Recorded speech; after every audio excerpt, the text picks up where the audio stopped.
All right, hello. Welcome to this review for Streets of Laredo by Larry McMurtry. I'll talk briefly about the mini series as well.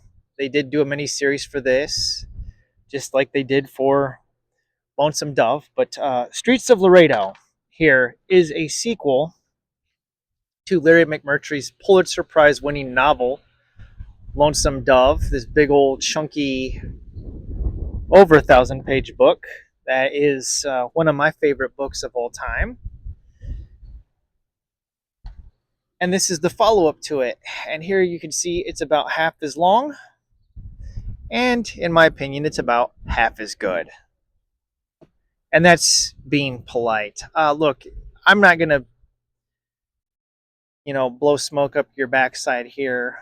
I don't like this book. A lot of people on YouTube, they do. All the other reviews I've seen for Streets of Laredo say it's a worthy successor to Lonesome Dove and is just as good, almost as good, not quite as good, but almost as good. And it's a steep drop for me. Larry McMurtry, let's talk about him for a minute, the writer. When Larry McMurtry made Lonesome Dove here, his goal was to make an anti-Western, a book that was stripped of all of the romanticism of the Old West, the cowboy, make a revisionist Western, anti-Western, and the fact that the book became as popular as it was, and that people loved it so much, and that it actually spawned an Emmy Award-winning television miniseries starring Robert Duvall and Tommy Lee Jones. Well, that just stuck in his craw. Larry McMurtry did not understand why people loved Augustus McCrae and Woodrow Call. He said, "These are bad men. I don't understand why people like them." So the fact of the matter is that Lonesome Dove came to overshadow all of his previous work. It is the thing that he is most well known for, and it upset him because the book was received in a way that he didn't intend. The author's intention was to, create this brutal Western that would kind of put people off. And the fact that they all loved it, he just couldn't wrap his head around it. So when he made Streets of Laredo here, he was in a grumpy mood. And this book is a big middle finger to everybody that loves Lonesome Dove. He's messing with the audience, which is for me why I don't understand the reviewers that read this book and call it a worthy sequel. People that have posted reviews for this on YouTube that love it. They loved reading it. This was a reread for me. I read both of these books when I was in my early 20s, and I reread Lonesome Dove a couple of years ago for the channel and loved it just as much, if not maybe even more than I did before. So I thought, well, maybe I should revisit Streets of Laredo and see if my feelings have changed on it, since it's been about 20 plus years. And no, this is a case where young Dustin and old Dustin are in agreement with each other. I will never read this book again. I will probably read Lonesome Dove again at some point in my life. Streets of Laredo, I will never read again. Because Larry McMurtry, for one thing, when he wrote this, he had just had open heart surgery. So he was already in a foul mood. He was in a foul mood because he didn't like the reaction to Lonesome Dove. He didn't like the fact that CBS made a unauthorized sequel to Lonesome Dove called Return to Lonesome Dove. Okay? That kind of ticked him off.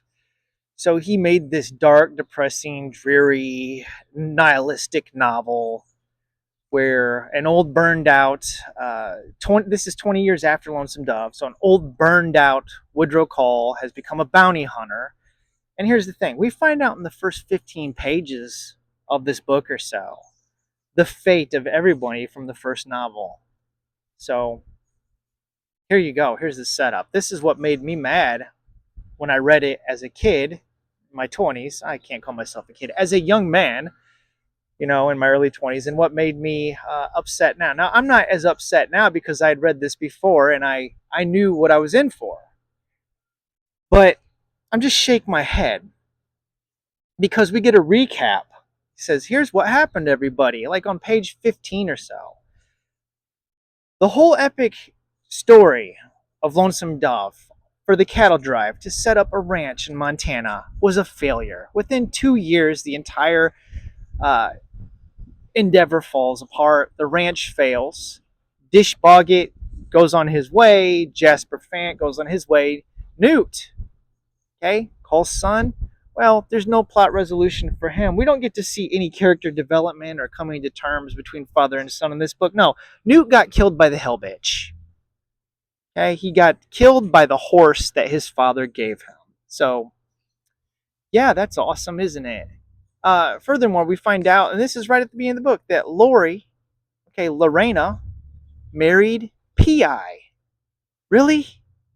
P.I., who I don't even think she ever had a single conversation with P.I. in the entirety of Lonesome Dove. It makes absolutely zero sense. This is just a big, one-fingered salute to the audience here because it's just beyond the pale.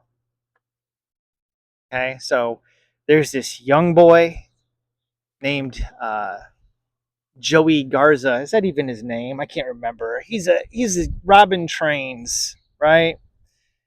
And bounty hunter Woodrow Call has been commissioned to go after Garza and take him out.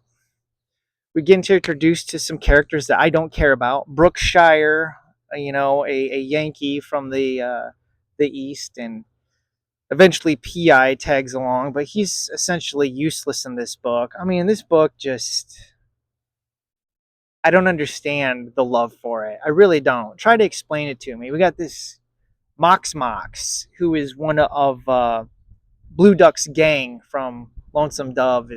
He's still kicking around, and he likes to light people on fire, torture them, including children. It's just, there's nothing about this book that's fun, entertaining. It's humorless. There's no jokes. There's no laughs. It's just bleak, dark, depressing. And then, as if Larry McMurtry hasn't done enough to incense you as an audience and kick you down, at the very end, in the epilogue of the novel, he decides to kill Clara. She gets killed by a horse on her ranch. I mean, like, we're informed in the first 15 pages that July Johnson drowned in a river. I mean, because he must have been, like, Larry McMurtry just doesn't respect the character. He's dumb as a brick and he never learns anything, and he dies. He drowns. Newt gets killed by the horse, and then at the end of the novel, Clara gets killed by a horse on her ranch. I mean, come on, dude. And people like this book? Why? This book should have never been made. This book it's a big disgrace. It is intentionally, like I said, messing with the audience. And yeah. And then for me personally, other people like these books. I think the prequels are just soulless cash grabs. Dead Man's Walk and Comanche Moon are just, he wrote those for money, just to cash in and make money. There's no soul to those books. For me, Lonesome Dove is a one-off. This is it. This is all you need. Now, speaking to the miniseries which was made, this doesn't work for me, brother. In the words of the immortal Hulk Hogan, this doesn't work for me, brother.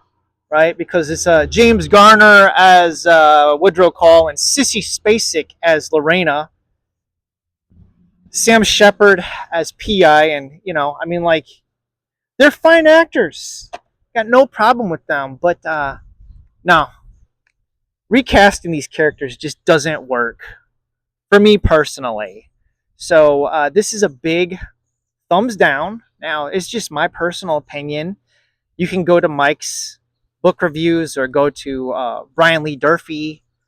They both love this book. They love the entire series. They love all four of them. Not me, brother, sister. If there's any ladies out there in the audience, no.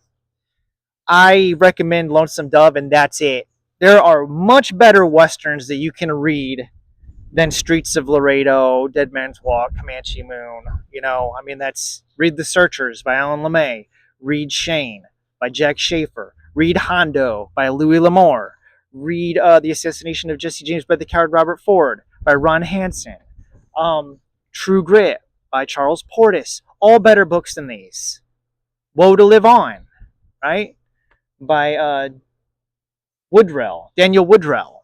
Better Western than this. Mountain Man by Vardis Fisher. Come on, man. This is... Ugh. So that's it. That concludes my review for this June on the Range. And I will be reading next up on the docket is Blood Meridian by Cormac McCarthy. So there's probably another rant incoming on this. I don't know. Thanks for watching. Have a wonderful day.